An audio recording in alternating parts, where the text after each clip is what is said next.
আছে, যাকাত আছে, এক কথা ইসলামের সব আছে। তোমরা যদি আজকে সিরাতুন নবী মানো, নবী সাল্লাল্লাহু আলাইহি সাল্লাম তোমাদের ব্যাপারে কি বলবে? মারার পরে শাফাত করবে। যে সিরাতুন নবী মানবে না, শুধু মিলাদুন নবী মানবে, সে জাহান্নামের ভিতরে যাবে।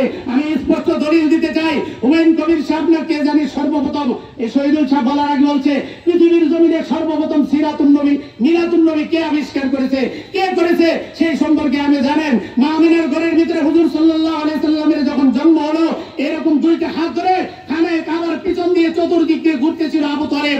তখন তার বান্দি ছিল সুয়াইবিয়া।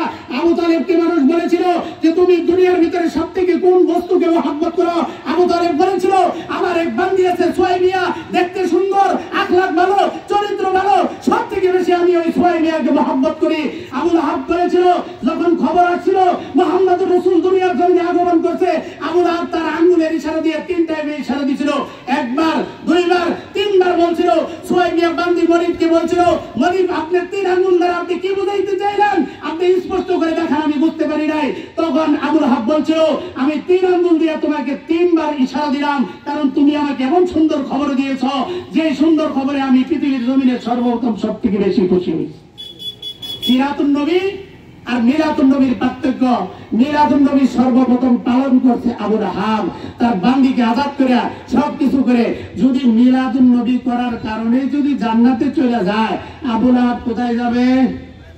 এই কথা কম না, কই যাবে? আবু লাহাব জান্নাতে যাব, জাহান্নামে যাবে।